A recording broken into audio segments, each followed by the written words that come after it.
Hey everybody, I'm doing my update finally. Things have turned around a great deal. I'm in a lot better mood and a lot better spirits this time than I was in my last video a few weeks ago.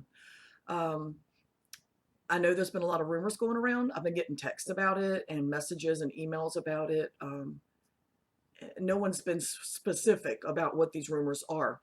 So a couple of things I've heard, but not a lot. I'm just going to give you the story how it happened. Some incidents happened in my home and had been going on for quite some time and was getting progressively worse. It did not have anything to do with Doug, nothing at all. Doug and me had our issues as married people do, but we were unable to work on them. And we both lost interest big time. So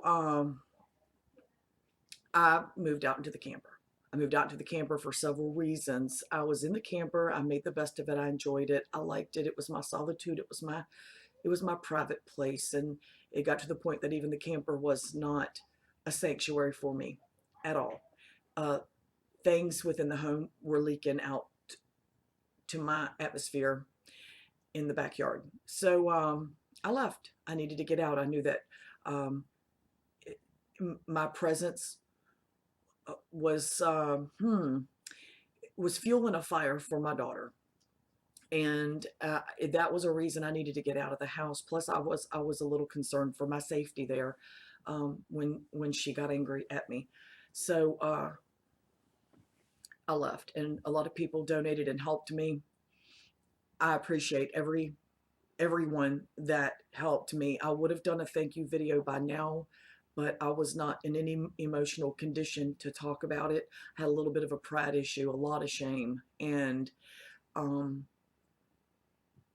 I didn't realize people wanted a punctual, rapid fire thank you. This wasn't me doing something minor with my life. This was a major change for me, and the emotional stress that it put me under was something I never expected.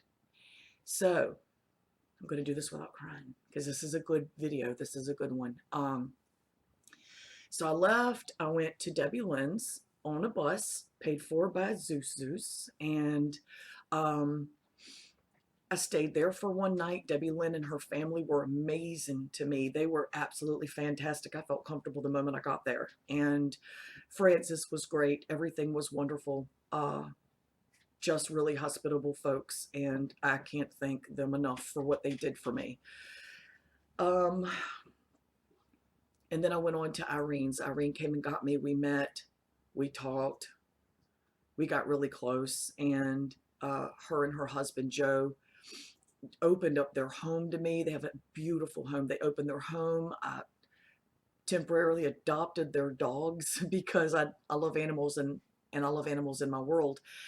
And Irene and she spent a good deal of money on me to buy me clothes to go apply for jobs and stuff, and gave me like shampoos, conditioners, just like Debbie did. They gave me my basics so I wouldn't need to buy any for a while. And I still have some, but I haven't used it all yet. I'm sorry about the camera bumping around, but I'm sitting on the bed.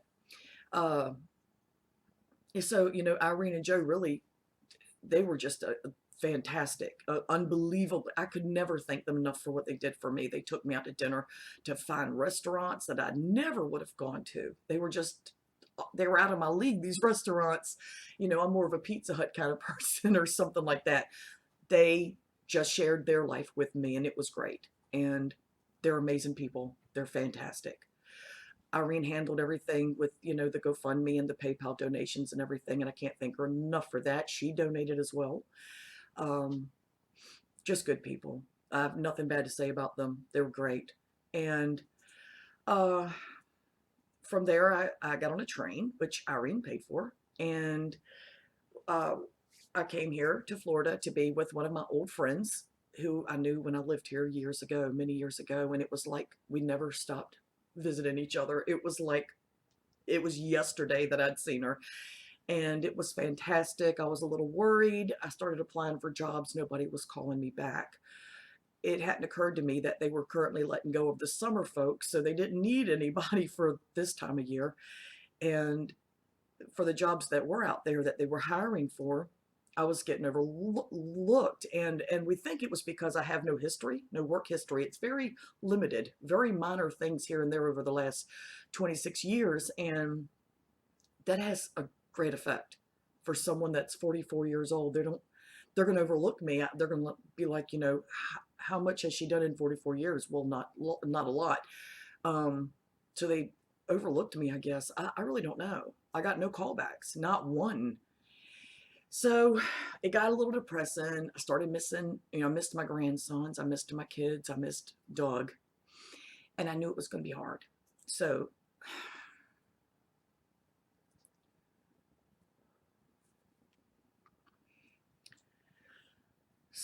I missed everybody, and I knew that was going to be a part of it, but I didn't think it was going to be, I didn't consider the stress of being away, even though I've lived here before. It's still new again, still new again. The old people that were here before were all gone, and it was just, my girlfriend and her kids that I knew, and they were real supportive. They were really good to me, and they still are. Love them. And uh, it was just a lot of stress. It got dangerous for a while, and thanks to, of all people, Elvis. Elvis kept in contact with me, and one night we spoke for 2 hours, and I needed it desperately. He was a real friend to me at that point. And I'm going to get a lot of heat for that, but when you're in your lowest point and somebody's there for you, you name names, and he deserves credit, right along with everyone who donated and everyone who took me into their home, because it was a pretty rough time for a while. And now that he's transitioning his life to the van, I contact him and make sure, how you doing, and everything going smoothly for you. That's what friends do for each other when they know that they're in a trying time. He seems to be doing great, and I'm glad for him. Now, this has all had a really big impact on me and how I view YouTube, how I view the people of YouTube, how I view the communities, and the ones that are real friends, and the ones that I'm not real sure what they were or are, and I don't know. Some people can cut friendships off on here really quickly and easily without a single word or an explanation, and that's not on me. That's on them. It's troubling. It's really troubling. Um, I wish I'd have done the video sooner. I did not. So back to what happened with me. I had to get out of my friend's house. There was some stuff going on there. It didn't have anything to do with me. It was nothing that I did, but I had to get out. I had to get out. And I got this motel room. The day that I was supposed to get this motel room, I was going to wake up, pack my stuff up, and come down and get this room, and or get a room, whatever. And I did my video the Monday before that. I believe it was Monday, the video where I really couldn't finish the video when I shut it off, right at the end when I got upset. Now, I woke up Friday morning to my friend screaming at me to wake the hell up. She had a surprise for me. I looked up and Doug was standing there in the bedroom. And a ton of bricks came off my chest. And I saw him, and it was like I'd been saved. It just was like my soul was rescued. I knew that for him to come here, he drove. It turned out he was up for 43 hours just preparing and doing the driving to get here. It didn't take him 43 hours to drive here, but things that he had to do, he didn't sleep. I found out afterwards. But I jumped out the bed, basically nearly punched my friend to get out of the room. And she laughed at me, and we just stood there on the floor and we hugged for about 20 minutes. Just hugged and cried with a lot of, I'm sorry, I love you, and I miss you.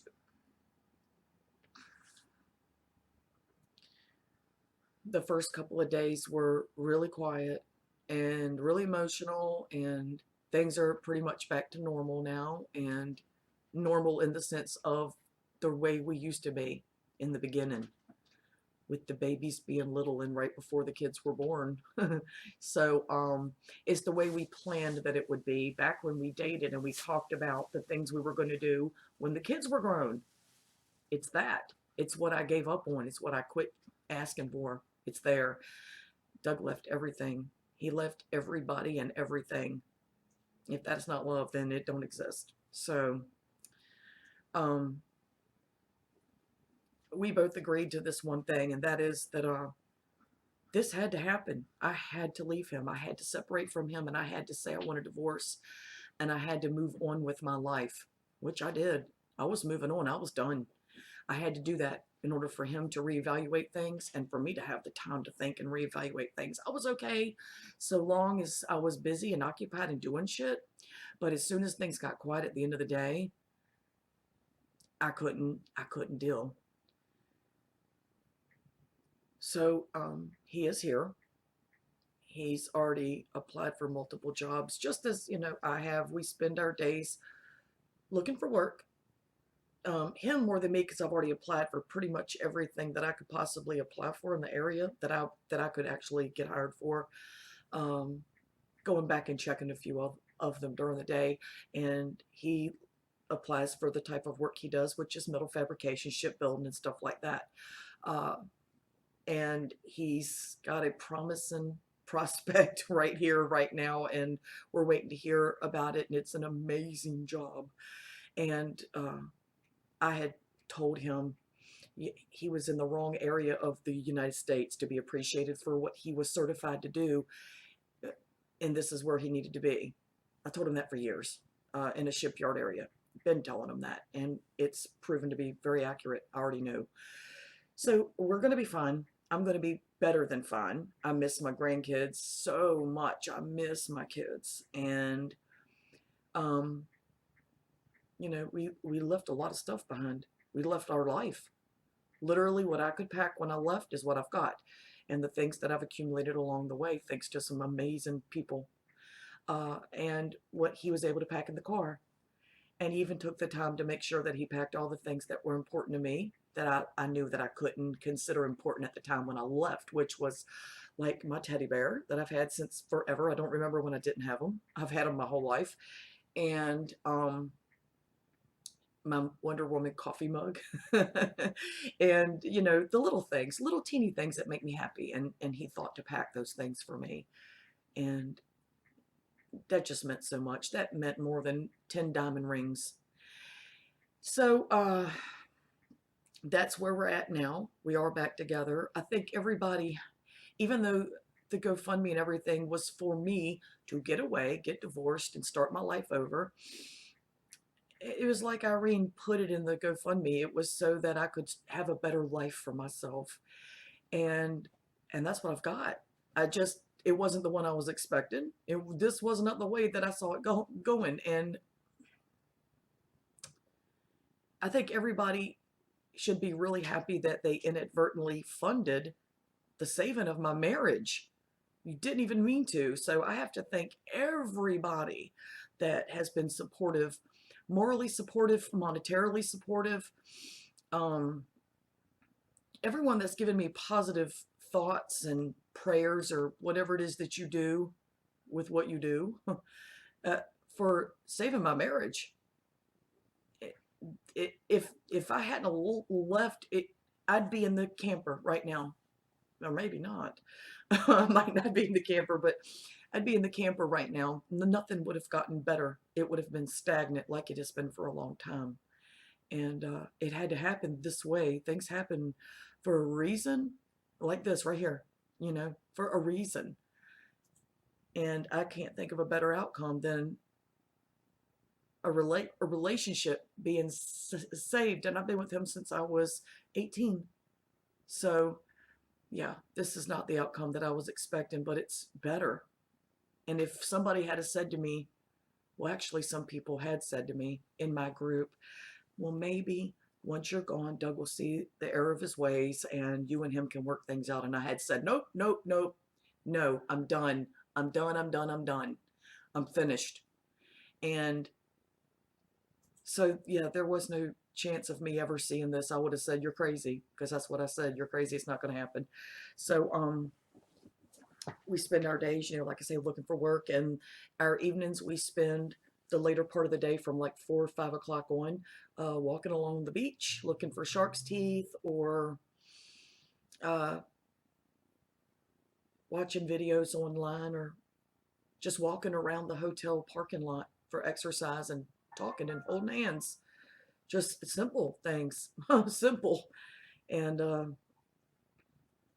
it's been fantastic. So this is my update, and I'm sorry that it took so long for me to get it out there, but I haven't been able to do any videos. It's not just the thank you video I wasn't able to do.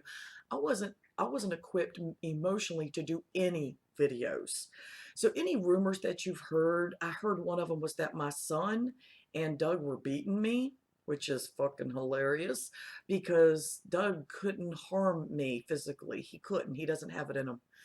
And my son's in Canada, over 3,000 miles away. So yeah, not happening. Uh, the other thing was that me and Doug were on vacation. We're not on vacation. Doug wasn't even with me this whole time.